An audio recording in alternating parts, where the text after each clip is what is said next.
Hola amigas y amigos, hoy estamos en un marco distinto, estamos en el exterior, en el campo, en lugar de en el interior como hasta ahora. Lo hacemos por un motivo y es por hacerle un pequeño homenaje a Nietzsche, a Friedrich Nietzsche. Es un filósofo bastante singular, por eso empezamos por este título, la singularidad de Nietzsche. Su singularidad, digamos que se prolonga en toda su vida, pero la vamos a centrar en tres aspectos. Una, en su forma de vida, en su vida privada. Su vida privada, la vida de muchos filósofos es bastante anodina, no la de todos. Algunos vivieron también vidas apasionantes, pero no es lo más frecuente. La vida de Nietzsche es una vida solitaria, es una vida muy filosófica, es una vida de todas maneras dotada de una gran intensidad. Otro aspecto de su singularidad es su radicalismo, como puede también, digamos, verse reflejado en este esquema, ¿no? Nietzsche se desengaña y se rebela contra todo y contra todo, pero Nietzsche no renuncia a nada y lo que propone como salida a ese desengaño, a esa rebeldía, es ir a por todo. Es una máxima ambición. Por lo tanto, en el contenido de su filosofía, Nietzsche también es bastante singular y lo son también sus propuestas. Finalmente, es singular en la forma en que expresa sus ideas. Nietzsche es digamos, un poeta, es un filósofo poeta, no porque utilice el verso, sino porque su prosa es una prosa poética, es una prosa épica, es una prosa de una gran intensidad, parece una especie de gran predicador. De hecho, su obra más famosa, Así habló Zaratustra, es la obra de un predicador, de alguien que viene a decir una nueva verdad al mundo. Bien, las personas que son singulares, todos lo somos, pero algunos más que otros, no siempre tienen éxito porque transitan por caminos que a la gente no les gusta, ¿no? Ya sabéis aquello que decía Brassens, a la gente no le gusta que uno tenga su propia fe, pero algunos pues triunfan, normalmente después de la muerte, como es en el caso de Nietzsche. Nietzsche triunfó después de muerto.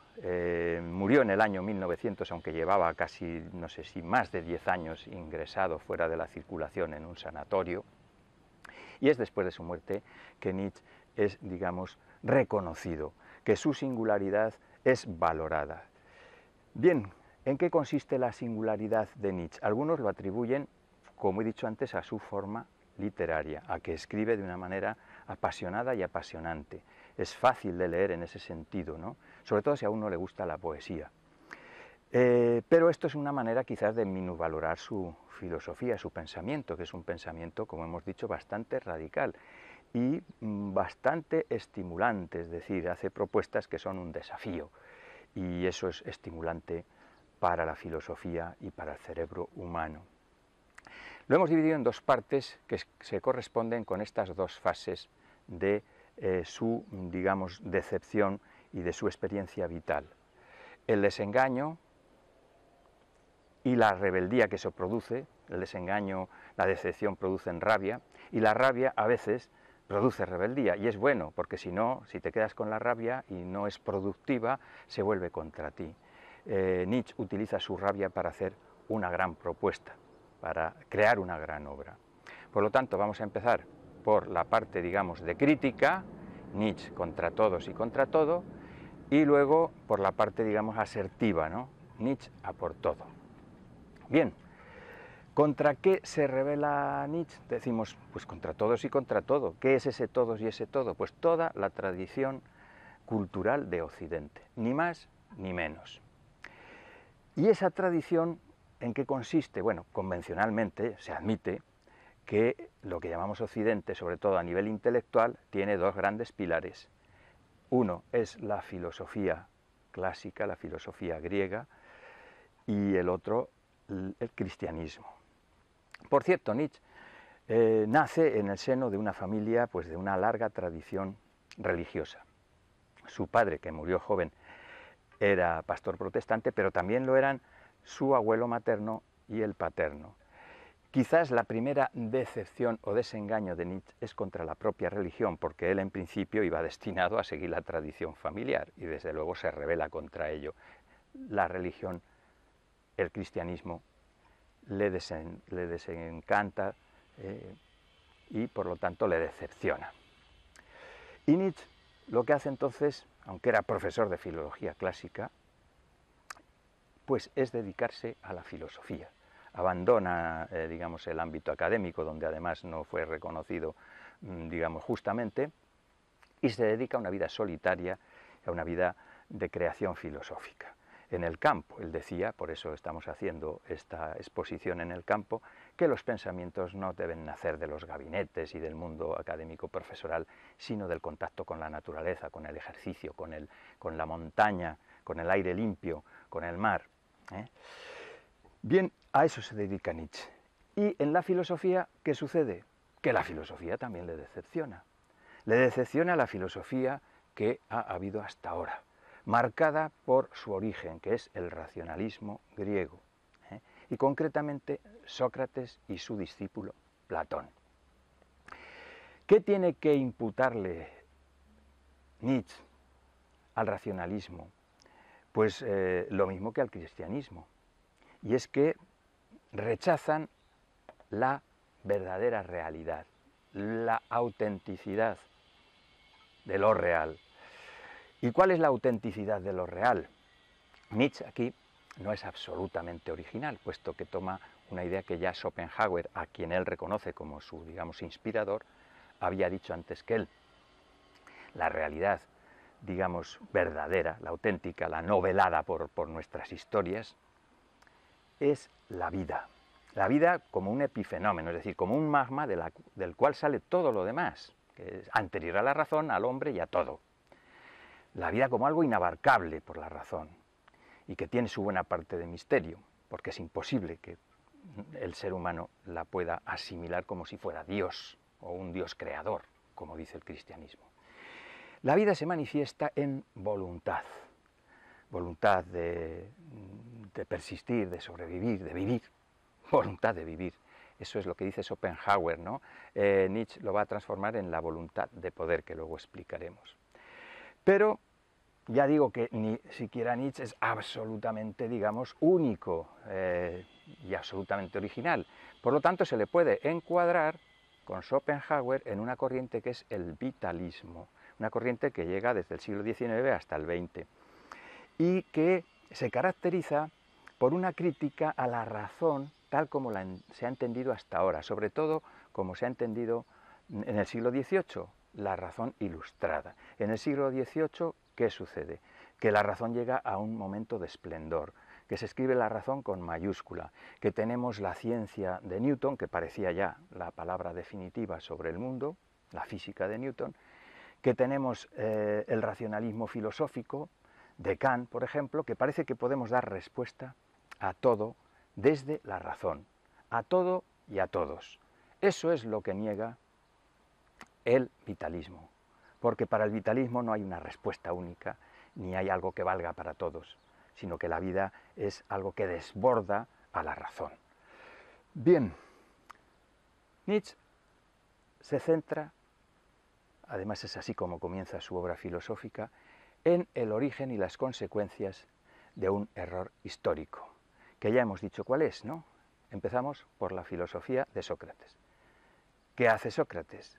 ¿Qué hace el racionalismo griego clásico? Pues dice él que congela la idea, congela el concepto, congela la verdad, como si fuese única. Hay un solo bien, una sola justicia, una sola belleza, y esto no es así, porque la vida, la realidad verdadera, es plural, es cambiante, es dinámica, y no puede ser, digamos, encerrada en unos compartimentos estancos que además sean atemporales, es decir, para siempre. Por lo tanto, es una traición a la vida someterla al imperio de una razón con mayúscula, como si fuera una especie de Dios laico. Claro, el discípulo de Sócrates, Platón, exagera esto mucho más, porque dice, no, es que las ideas directamente son divinas, o sea, vienen de otro mundo, del mundo de las ideas, de un mundo superior, y por lo tanto, pues el ser humano no puede más que conocerlas y adorarlas. Y morirse pronto, dice incluso Platón, para llegar a ese mundo que es el mundo real y verdadero. el trasmundo, los trasmundanos a los que critica Nietzsche, ¿no? Los que ponen el hoy en función de un mañana que no existe, ¿no? De un trasmundo que no existe, solo existe este mundo y esta realidad. Bueno, esto con la religión cristiana se afianza muchísimo más, ¿no? La esperanza en el otro mundo lo es todo. Aquí estamos de paso, el mundo verdadero empieza después de la muerte, con lo cual lo único que hacen es afianzar una verdad única, porque es la verdad ya divina, la verdad de Dios, y un trasmundo, ¿no? Nuestra vida está en función de otro mundo. Los grandes errores contra la realidad verdadera. Pero además Nietzsche dice que el cristianismo trae la moral judeocristiana, que es otro ataque más contra la vida como voluntad. Bueno, contra la moral cristiana dice cosas tremendas, ¿no? Es una moral de esclavos, es una moral, bueno, la pone literalmente a parir, que se dice por aquí. Pero, como esa es una crítica tan grande, la vamos a resumir en tres cuestiones. Las principales imputaciones que hace Nietzsche a la moral cristiana o judeocristiana. Bueno, la primera de ellas es el igualitarismo, es decir, la ilusión de que todos somos iguales y de que todos vamos a tener el mismo destino y de que todos podemos alcanzar el paraíso si somos buenos, etcétera, etcétera.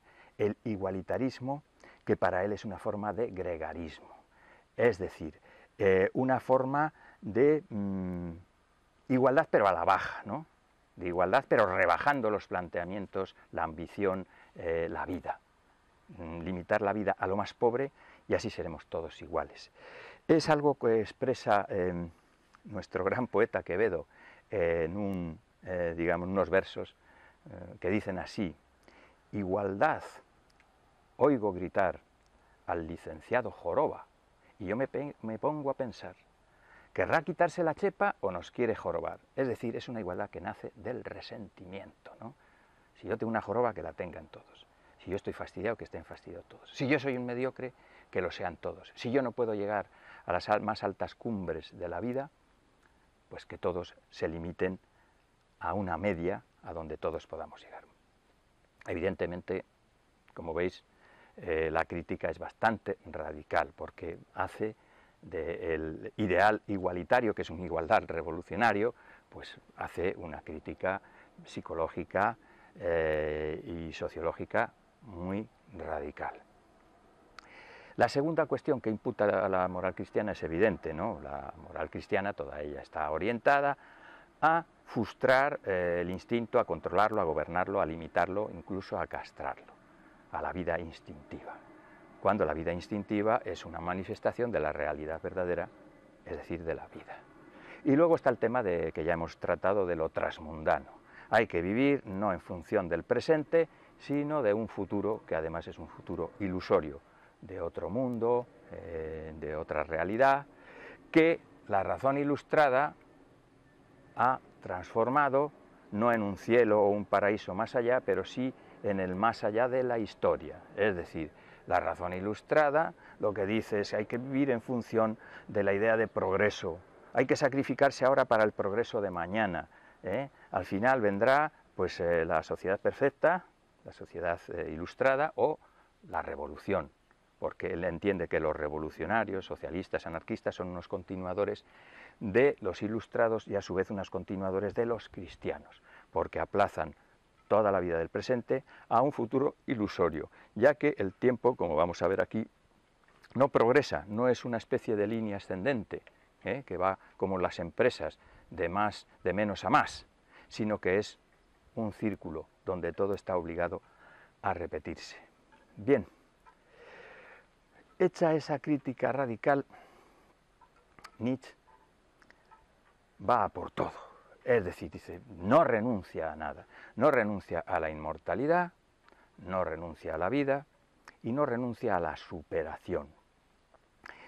Pero Nietzsche cree que es necesaria una nueva filosofía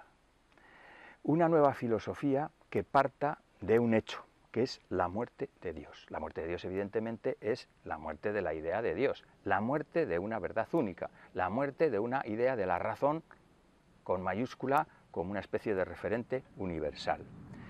La muerte de Dios además sirve para decantar quién está a la altura de la verdadera vida y quién no puede con ella, es decir, quién está condenado al nihilismo, a la desesperación.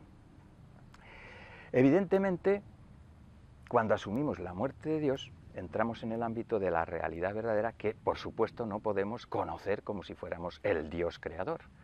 Por lo tanto, nos tenemos que acercar a esa realidad verdadera con otra filosofía, con otro planteamiento de conocimiento, ¿Qué es la filosofía como simulacro? La filosofía como metáfora. Es un cómo sí. Vamos a imaginar cómo es la vida con la intuición que tenemos de lo real, de lo vivo, que es el instinto, entre otras cosas, ¿no? Entonces, él hace una propuesta que es una propuesta, claro, que puede ser más ambigua, claro, al hablar en metáforas, pues la ambigüedad es mucho mayor que si se habla en teoremas físicos, pero que él dice que es la única manera de hablar de la realidad profunda y verdadera.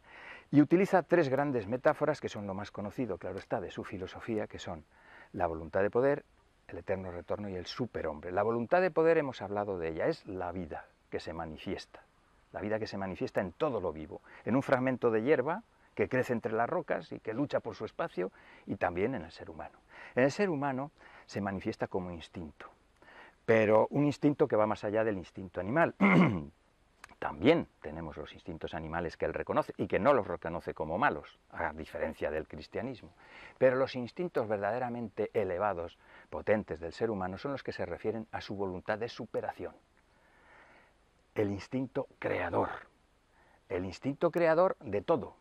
Tienes que crear tu propia vida, tienes que hacer de tu vida una obra de arte y por lo tanto tienes que crear tus propios valores, tu propia idea de la verdad, que será en función de su eficacia, una verdad que te eleve, que te haga mejor, esa es la verdad verdadera, no hay que contrastarla, digamos, de otra manera. Es el criterio de la vida como criterio último, el criterio vitalista. La voluntad de poder, por lo tanto, es el instinto de superación, básicamente. La ambición del ser humano. Pero una ambición no materialista, claro, no tener más dinero, tener más poder político, todas esas mierdecillas que él despreciaba. De hecho, su vida era una vida sumamente austera, sino la voluntad de hacer de ti, pues eso, alguien superior al que eras antes. Esa idea se refuerza con la idea del eterno retorno, porque resulta que lo que él le imputa a los cristianismo y a la razón ilustrada es la postergación de la vida.